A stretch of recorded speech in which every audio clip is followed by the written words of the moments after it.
CM का फैसला Congress high command करता है, हमारे यहाँ कोई प्रदेश अध्यक्ष नहीं है, इस बारे आपका क्या कहना है? देखिए, जो हमारा अभियान हरियाणा मांगे हिसाब अभियान पार्टी का हमारे प्रदेश कांग्रेस कमेटी की तरफ से अभियान की शुरुआत आज से 1 महीने पहले हुई और इसमें कोई नई बात नहीं है। सत्ता पक्ष है, विपक्ष का सवाल पूछना और जनता का सवाल पूछने का अधिकार है। 10 साल में हरियाणा की दुर्दशा के लिए कोई जिम्मेदार है तो भारतीय जनता पार्टी जिम्मेदार है और इसीलिए हमने ये 15 सवाल भाजपा सरकार के सामने रखे आज से 1 महीने पहले और आज तक इन 15 सवाल पे भाजपा सरकार का कोई जवाब नहीं आया। बड़े सिंपल से प्रश्न है। देश में सबसे ज्यादा बेरोजगारी भारत सरकार के अनुसार हरियाणा में क्यों है? कितना बुरा नुकसान हरियाणा नौजवान का हो गया देश में सबसे ज्यादा बेरोजगारी। देश में सबसे ज्यादा क्राइम, सबसे ज्यादा अपराध आज हरियाणा में क्यों है भारत सरकार के अनुसार? देश में सबसे ज्यादा महंगाई हरियाणा में क्यों है? क्यों आम जनता को पोर्टल और आईडीज में फैमिली आईडी, पहचान पत्र और पोर्टलों में उलझा दिया है सरकार ने। जब गुजरात में पोर्टल नहीं तो हरियाणा में क्यों पोर्टल? और दूसरी तरफ नौजवानों को क्यों सीईटी और कच्ची भर्तियों में उलझा दिया और पक्की नौकरी मिली नहीं। 3 साल से सीईटी हुई नहीं, एक बार सीईटी हुई उसके बाद से नौजवान चक्कर काट रहे हैं। लोगों को पोर्टल आईडियों में उलझा दिया, नौजवानों को सीईटी में और कच्ची नौकरियों में उलझा दिया। कौशल निगम की बात हो, अग्निवीर की बात हो, क्यों हर वर्ग का शोषण किया गया? किसान पे इतना अत्याचार आपने देखा। 750 किसानों की एक तरफ जान गई। छोटे छोटे बच्चों को स्कूलों के आगे धरने देने पड़े। 5000 स्कूल बंद हो गए और 500 स्कूलों के आगे धरने चले। देश में कहीं और ये उदाहरण नहीं है कि छोटे छोटे बच्चों को स्कूलों के आगे धरने देने पड़े हों। हरियाणा छोड़ के कोई दूसरा उदाहरण नहीं बना। और हमारी बेटियों को दिल्ली की सड़कों पर धरने देने पड़े, अपने न्याय के लिए उनको घसीटा गया। आपने देखा। ये हमारे सारे प्रश्न हैं, लेकिन अभी तक एक भी प्रश्न का जवाब भाजपा ने नहीं दिया है। आप खुद पत्रकार हैं, आप जागरूक हैं। 10 साल की आज बदहाली की आवाज और सवाल आप लोग भी चाहते हो कि पत्रकारिता का प्रश्न होता है सरकार से 5 साल का हिसाब लें अपना। तो ये हम आपके लिए भी, वे आपके माध्यम से हमारे प्रश्न सरकार तक पहुंचे, सरकार जवाब दें। सर, विनेश ने यहाँ से जाने से पहले अपने ट्विटर में लिखा था कि उनके साथ कुछ भी हो सकता है, ओलंपिक में वो गोल्ड से पीछे रहेगी। आप क्या मानते हैं, इसमें कोई राजनीतिक साजिश हो सकती है? देखिए, जो हुआ है वो देश के सामने है और जो कल पीटी उषा और इंडियन ओलंपिक एसोसिएशन ने जब अभी सुनवाई अंतर्राष्ट्रीय कोर्ट में एक सुनवाई चल रही है मेडल की, देश का ही मेडल आता ना वो, उससे पहले ये लिख के देना कि ये सारी जिम्मेदारी खिलाड़ी की थी और हमारी कोई इंडियन ओलंपिक आयोग की कोई जिम्मेदारी नहीं थी। जो साथ में जो चल रहे थे डॉक्टर, स्पोर्ट्स स्टाफ, बोले जी हमारी जिम्मेदारी नहीं थी, वेट की जिम्मेदारी केवल खिलाड़ी की थी। ये ऑफिशियल अगर ये चिट्ठी ऐसे समय में आना जब अंतर्राष्ट्रीय एक court of arbitration of sports के आगे ये मुकदमा चल रहा हो, तो आप क्या नियत मानेंगे इसमें? तो मेडल लाने की नियत है। और मैं पूछना चाहता हूं इनसे कि जिन्होंने ये चिट्ठी कल लिखी, अगर कोई जिम्मेदारी किसी अधिकारी की नहीं थी, खिलाड़ी तो 124 गए, लगभग 600 करीब अधिकारी साथ गए, तो जो अधिकारी जो थे वो क्यों गए अगर उनकी जिम्मेदारी कुछ नहीं थी? वो ऑफिशियल क्या पेरिस में घूमने गए थे, उनकी कोई जिम्मेदारी नहीं थी? तो मैं समझता हूं कि ये एक जांच का विषय है कि ये चूक कैसे हुई, किस स्तर पे हुई, किसकी जिम्मेदारी थी। बहुत से प्रश्न देशवासियों के दिलो दिमाग पे हैं, ये जांच का विषय है। निश्चित एक बार ये पहले फैसला हो, उससे उस समय तक हम जो है फैसले के बाद जो भी एक मेडल का फैसला होगा इस पे जांच कॉन्स्टिट्यूट होनी चाहिए जिस पे विश्वास बने। मगर इस सरकार से मैं उम्मीद नहीं है कि ऐसा कुछ होगा। दीपेंद्र जी, कांग्रेस आरोप लगा रही है 10 साल में भ्रष्टाचार हुआ है। एक बार वो पूरा हो जाए, बाबू जी बोले। हमारा बहुमत होता तो हम इनको राज्यसभा भेज देते। भूपेंद्र सिंह हुड्डा जी का बयान आने के बाद आजकल बीजेपी वाले भी इसी बयान को दोहरा रहे हैं कि हम उनको भेज देंगे अगर वो इच्छा रखती है। देखिए, ये मैं उस हुड्डा साहब ने जो ये बात रखी है, मैं पूरी तरह सहमत हूँ, क्योंकि जो विनेश हैं वो केवल उनकी केवल भावनाएं हर्ट हुई हैं, ऐसी बात भी नहीं है। भावनाएं तो हर्ट हुई हैं उनकी, पूरे देश की भावनाएं हर्ट हुई हैं, लेकिन वो एक संघर्ष और साहस के प्रतीक के रूप में उन्होंने अपनी पहचान बनाई है, क्योंकि पहले उन्होंने अपने देश की सरकार से लड़ना पड़ा, अपने सिस्टम से लड़ना पड़ा, फिर दुनिया से लड़ना पड़ा, और दुनिया से लड़के वो जो है ओलंपिक फाइनल तक सही रूप से उन्होंने क्वालिफाई किया। आगे उनको मौका नहीं मिला, जो परिस्थितियां बनी आपको पता है। तो विनेश के साथ देश की भावना भी इसीलिए जुड़ी है क्योंकि वो एक संघर्ष और तपस्या के प्रतीक के रूप में, तो इसीलिए हुड्डा साहब ने जो ये सुझाव रखा है, ये बहुत अच्छा सुझाव है, और इसमें मैं इसका पूरा समर्थन भी करता हूं। और जो एक बयान आया, जेजेपी पार्टी का बयान था, शायद कि भाई उनको जो एमिनेंट पर्सन कोटा होता है, जिसमें सचिन तेंदुलकर और मेरी कॉम जैसे खिलाड़ियों को अवसर मिला है संसद में, उस कोटे के माध्यम से, लेकिन वो जब कोटा आएगा तब देखेंगे। अभी तो राज्यसभा इलेक्शन आया हुआ है, ये बात मैं उस बात से सहमत नहीं। जब राज्यसभा इलेक्शन आया हुआ है तो राज्यसभा के लिए उनको कंसिडर किया जाना चाहिए। सारी पार्टियों से भी मैं आग्रह करता हूं, अपील करता हूं कि एकमत होकर दलगत राजनीति से ऊपर उठ के इस पर विचार करें। दूसरी, इस पे कमेंट एक आया, किसी ने कहा कि राजनीति, अगर सारी पार्टियां अगर एकमत होकर और एकजुट होकर ये फैसला करती हैं तो उसमें कहां की राजनीति है? जो है इसमें फिर वो राजनीति से ऊपर सारे मिलके भेज रहे हैं, तो पूरा हरियाणा भेज रहा है, सारे दल मिलके भेज रहे हैं, जिनके विधानसभा में विधायक हैं, तो पूरा हरियाणा भेज रहा है, एकमत से भेज रहा है, तो उसमें कोई राजनीति नहीं, उसमें फिर सभी पार्टियों का धन्यवाद है। और मैं समझता हूं कि इसमें कोई जो है निश्चित तौर से राज्यसभा में जो सुझाव दिया हुड्डा साहब ने, वो एक ऐसा सुझाव है।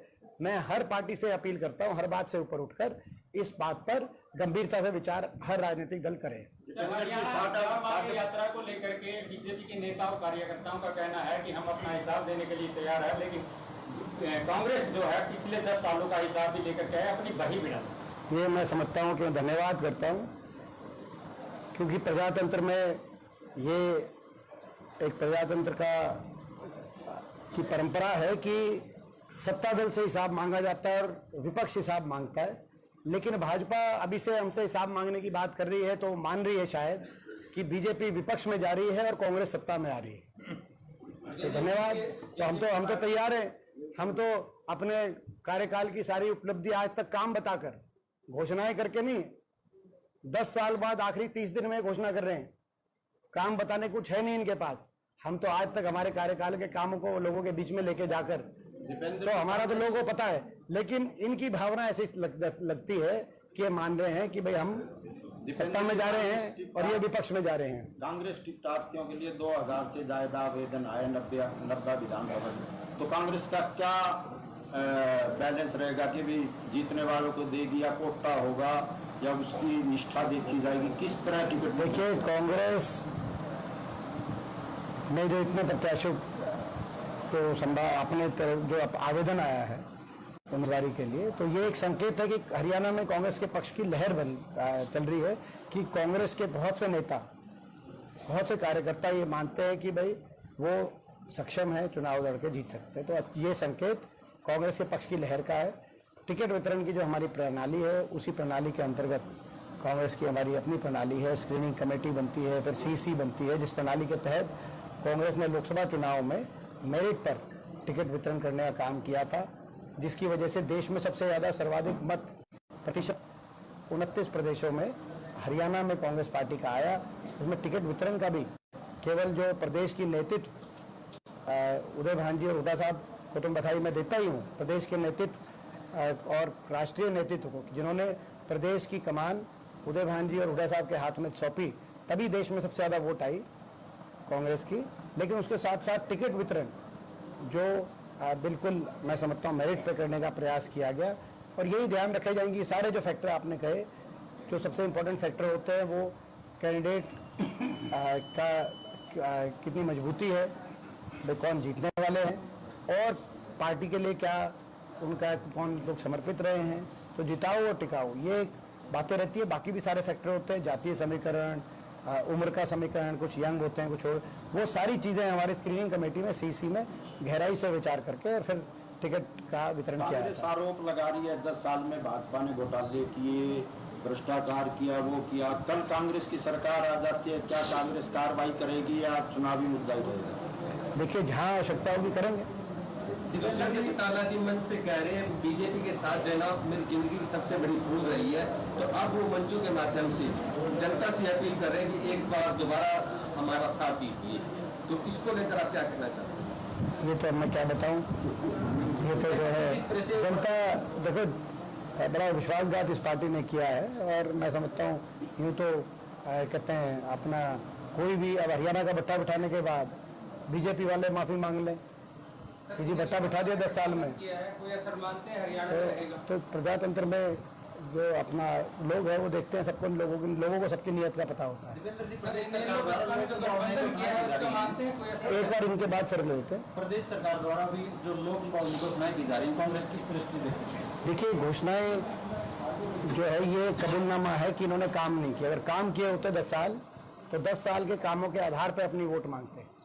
काम तो इनका ये है कि 10 साल सिलेंडर रहा 1100, 10 साल सिलेंडर रहा, और ये घोषणा है कि भाई 10 साल के बाद आखिरी महीने का रिफिल कराएंगे 500 में। अब बताओ, पर लोग क्या मानेंगे? ये पता चल गया इनसे कि इन घोषणाओं से भी पता चल रहा है कि इनके काम क्या थे असली। तो ये आपको अब काम तो ये है कि 10 साल तक क्रीमी लेयर रखी इन्होंने, 6 लाख और ओबीसी समाज के बहुतों को, हजारों उम्मीदवारों को मौका नहीं मिला, लाखों को नहीं मिला। घोषणा ये है कि भाई 8 लाख नहीं तो भर्ती हो नहीं पाएगी इस 30 दिन में। तो अब ये घोषणा ये है, अभी नोटिफाई भी नहीं हुआ 8 लाख क्रीमी लेयर की 8 लाख। तो फर्क ये है ना भाई, इससे ये भी पता चलता है कि इनके काम जो थे वो जनता के जन भावनाओं के हिसाब से नहीं थे, जन विरोधी काम थे। इनकी घोषणाओं से ये पता चल सकता है, दीपेंद्र जी, इनकी घोषणा ये बता रही हैं। दीपेंद्र जी, सबसे आपने कहा कि इनकी जो अच्छा, मजबूत प्रत्याशी उनके बीच में बोलते रहते, उसके बाद फिर आगे एक एक करके। अच्छा, कोई बात नहीं, कुछ नहीं, ये वोट काटू पार्टियां हैं, इनेलो हो या जेजेपी हो, ये वोट काटू पार्टियां हैं। हरियाणा की जनता इनको पहचान चुकी है, इनका सच जान चुकी है। बीजेपी के इशारे पे ये अपनी राजनीति करने वाले लोग हैं। इस बार हरियाणा के लोग ऐसी पार्टियों को स्वीकार नहीं करेंगे। हरियाणा में 2 मुकाबले देखेंगे आप, एक बीजेपी और कांग्रेस का, जिसमें कांग्रेस प्रचंड बहुमत सरकार बनाएगी, और दूसरा मुकाबला हरियाणा में रहेगा इनेलो और जेजेपी का नोटा से। नोटा से, जो आपने देखा लोकसभा चुनाव में भी नोटा से मुकाबला। कांग्रेस तैयार है क्या सर, अगर चुनाव पहले हो जाते हैं? हम तो तैयार हैं, हम तो तैयार हैं, हम तो मांग कर रहे हैं चुनाव की। पिछले जब लोकसभा चुनाव से जस्ट पहले आपने देखा होगा 3 विधायक हमारे पास निर्दलीय कांग्रेस को समर्थन कर गए थे, हुड्डा साहब को रोहतक आके। तब से हम मांग कर रहे हैं कि भैया अल्पमत की सरकार है, चुनाव कराओ। तो हमारी आज भी वही मांग है कि भाई चुनाव कराओ, अल्पमत की सरकार है, एक्चुअली में अल्पमत की सरकार है। दीपेंद्र सिंह हुड्डा के हर विधानसभा के साथ यार इसका इनका रह गया, एक रह गया। दीपेंद्र जी, आपने कहा कि हरियाणा में कांग्रेस से जिताऊ कैंडिडेट मैदान में उतारेगी, तो पिछले काफी समय से नरेश शेरवाल उपलाना में काफी मेहनत कर रहे हैं, क्या उनको उनकी मेहनत का फिर मिलेगा? सर मेरा भी सवाल ऐसा ही था, हर विधानसभा के साथ में कम से कम 15 से 20 जो कैंडिडेट है वो है भूपेंद्र सिंह हुड्डा के कार्यकर्ता, लेकिन उपलाना से अकेले नरेश शेरवाल है। तो किस प्रकार से पैरवी करेगा भूपेंद्र सिंह हुड्डा का जो खेमा? देखिए, ये कांग्रेस में एक ही खेमा है, राहुल जी का, खड़गे जी का। कांग्रेस एकजुट है, और जैसे मैंने कहा मेरिट पे जिन्होंने मेहनत करी है, लोगों के बीच में जो रहे हैं, आपने देखा लोकसभा चुनाव में भी आपने हमारे टिकट वितरण में देख लिया था, तो विधानसभा चुनाव में भी वैसा ही टिकट वितरण कांग्रेस पार्टी का रहने जा रहा है। सर्वेस पे लोगों के बीच की भावना जानते हुए कांग्रेस सबसे बढ़िया उम्मीदवारों को उतारेगी। आपको याद होगा लोकसभा चुनाव में जब टिकट बटी, तो टिकट बटते ही ये कहा भाई कांग्रेस से मुकाबले में आ गई पूरे हरियाणा में। कहा आप भी कहा कहने वाले थे कि नहीं कहने वाले थे? अब तो आप पहले ही कह रहे हो कि कांग्रेस जीत रही है। तो जब टिकट वितरण होगा तो इस बार ये अप्रत्याशित टिकट वितरण के बाद कांग्रेस के पक्ष में माहौल बनेगा हरियाणा में। आपको नहीं लगता अब की बार भी कांग्रेस ही कांग्रेस को रहेगी? देखिए- दो तीन तीन गुट हो रहे, वो कह रहे हैं मैं सीएम, मैं सीएम। देखिए ऐसा है जो है, मैं समझता हूँ कांग्रेस एकजुट है। अगर गुटबाजी कहीं है और भीतरगात की एफआईआर कहीं कट रही है तो बीजेपी मुख्यालय पे कट रही है। वो आप खबर दिखाओ, आप दिखाते नहीं हो। आप रणजीत चौटाला से पूछो कि कितनी मदद जो है रणजीत चौटाला जी की मदद कितनी कैप्टन अभिमन्यु जी ने करी थी, रणवीर गंगवा जी ने करी थी। आप डॉक्टर अरविंद शर्मा से पूछो कितनी मदद मनीष ग्रोवर जी ने करी थी, नरेश कौशिक जी ने करी थी। आप मोहन बडोली जी से पूछो कि उनके कितने विधायकों ने, बीजेपी के विधायकों ने सोनीपत में उनकी मदद करी थी। आप राव इंद्रजीत सिंह जी से पूछो कि वो क्यों जो है उनकी भाषा जो बीजेपी सरकार को का जो बीच में वो कह रहे हैं, क्यों कह रहे हैं। आप धनखड़ साहब से पूछो, धनखड़ साहब को हटवाने में किस नेता का रोल रहा। आप जरा अकेले से उनसे बात करके आना। आप कृष्णपाल जी गुजर से बात करना। आप पूछना कि आदमपुर चुनाव में ज्यादातर बीजेपी के नेता क्यों नहीं आए। तो गुटबाजी की और भीतरगात की एफआईआर कहीं कट रही है तो उसका एड्रेस है बीजेपी मुख्यालय।